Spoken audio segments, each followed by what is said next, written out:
ጋብርኤል ማጋሌሽ ለጓደኞቹ መነሳሻ፣ ለደጋፊዎቹ መተማመኛ፣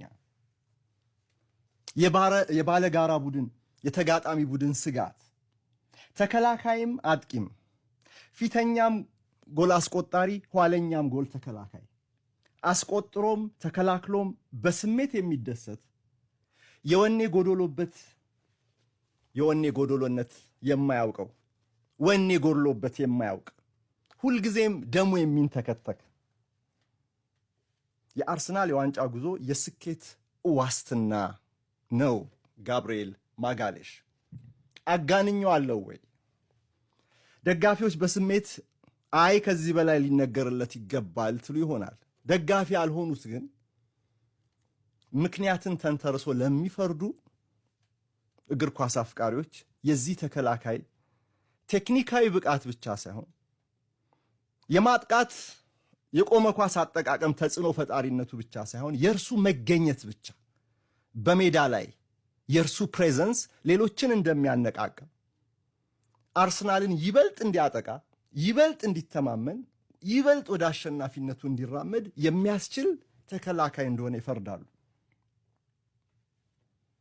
ትላንትናም በኤምሬትስ አካባቢ አዲስ ንጹህ አየር እንደገና እንዲነፍስ ያስቻለ ተከላካይ ነው ማጋሌሽ።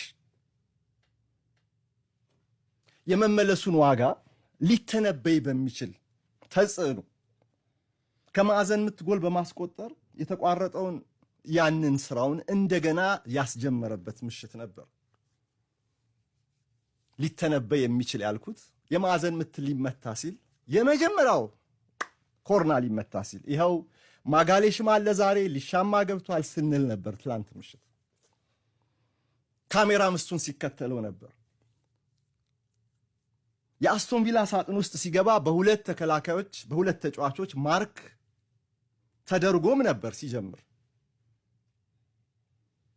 ከማጋሌሽ ጋር አርሰናል ሲጫወት የማዕዘን ምት የጎል ዋስትና አለው። ያለ ጋብርኤል ማጋሌሽ በዚህ በኩል የቆመ ኳስ አጠቃቀም ላይ አርሰናል እንከን አሳይቶ ነበር። ከእርሱ ጋር ግን ያው ትላንትና የሆነውን ተመለከትን። እርሱ የከፈተው የጎል በር ነው ለሌሎቹ 3 ጎሎች ፋና ወጊ ሆኖ ጥርጊያ ያበጃጀው። ከጋብርኤል ማጋሌሽ ጋር የአርሰናል ግብ ክልልም ቢሆን ሴፍ ነው። ያለ እርሱ ቡድኑ በክሊንሺት ይወጣል። ያለ እርሱ ቡድኑ ክሊንሺት ይናፍቀዋል። እርሱ ሲወጣ ደግሞ ጎል ይቆጠርበታል። ትላንትና ምሽትም ያየነው እውነታ ይሄ ነው። ከእርሱ ጋር የኋላው አጥር ይበልጡን ይጠነክራል። እርሱ ከወጣ ግን ያው አስቶን ቪላ እንኳን 92ኛው ደቂቃ ላይ ማስቆጠር የቻለበት እድል ነበር። 4-1 ሲያሸንፉ ብቸኛዋ ጎል የተቆጠረችው ማጋሌሽ ተቀይሮ ከወጣ በኋላ ነው። እርሱ ብቻ በሙሉ ፊትነስ ከተሰለፈ ኤሚሬትስ ለሴሌብሬሽን መዘጋጀት አለበት። የማዕዘን ምት ሲመታም የጎል ደጃፍ ጥቃት ሲበረታም በሁለቱም በኩል ደጋፊው የሚደሰትበትን ምክንያት አያሳጣውም።